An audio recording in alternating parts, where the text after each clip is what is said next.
క్రీడాకారులకి, క్రీడాభిమానులకి, అదేవిధంగా క్రీడా శ్రేయోభిలాషులందరికీ నమస్కారము.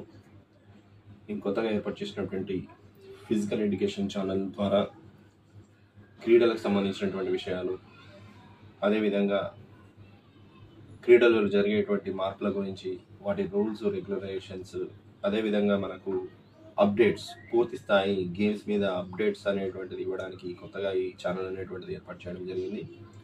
ముందుగా మన తెలంగాణ స్పోర్ట్స్ పాలసీ 2025 గురించి నేను ఈ వీడియో చేయడం జరుగుతుంది.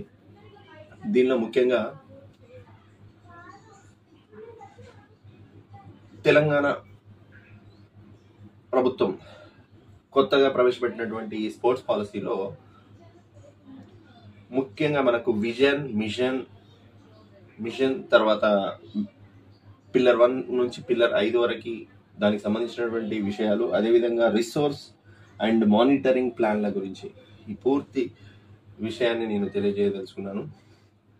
ముందుగా మన తెలంగాణలో క్రీడల యొక్క ఇంపార్టెన్స్ అనేది ఏ విధంగా ఉంది, ఇంతకుముందు ఏ విధంగా ఉంది అనేటువంటి విషయాన్ని ముందుగా చర్చిద్దాం.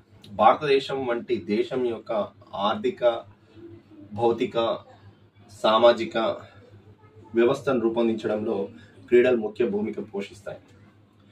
ఇది ఆరోగ్యము, ఫిట్నెస్ మరియు వ్యక్తిగత క్రమశిక్షణ ప్రోత్సహించడం ద్వారా వ్యక్తిగత శ్రేయస్సును పెంపొందిస్తుంది.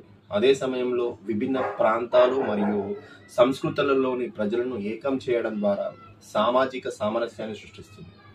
విస్తృత స్థాయిలో క్రీడా విజయము జాతీయ గర్వము మరియు అంతర్జాతీయ గుర్తింపు తెస్తుంది.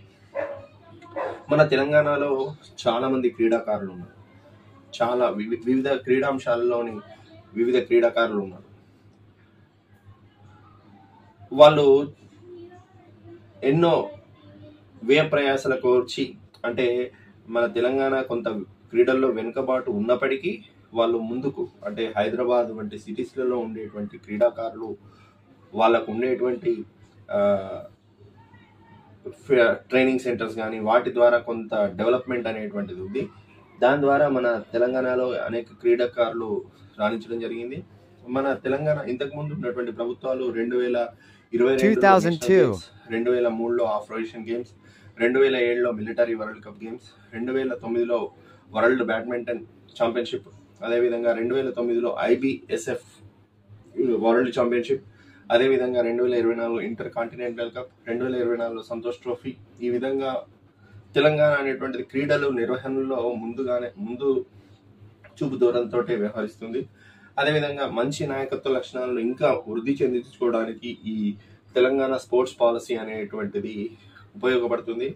దీని ద్వారా ఏంటిది అంటే రాబో కాలంలో మన తెలంగాణలోని క్రీడాకారులు మౌలిక సదుపాయాలు, క్రీడల్లో అనేక విధమైనటువంటి మౌలిక సదుపాయాలు, ఎడ్యుకేషన్ అండ్ మౌలిక సదుపాయాల విషయంలో ఈ క్రీడా పాలసీ అనేటువంటిది ఉపయోగపడుతుంది. దాని ద్వారా రాబో 2050వ సంవత్సరం లోపటి వరకు మన తెలంగాణలో ఉండే క్రీడాకారులు అంతర్జాతీయ స్థాయిలో రాణించి ఒలింపిక్స్లో కూడా మంచి పథకాలు తీసుకురావడానికి ఈ క్రీడా పాలసీ అనేది ఉపయోగపడుతుంది.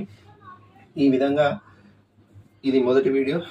ఈ విధంగా అనేక వీడియోలు, అంటే దీంట్లో ఉండేటువంటి అంశాలకు సంబంధించినటువంటి వీడియోలు చేయడం జరుగుతుంది, కంటిన్యూషన్. అదేవిధంగా స్పోర్ట్స్ అప్డేట్స్ అనేటువంటి కూడా ఇవ్వడం జరుగుతుంది.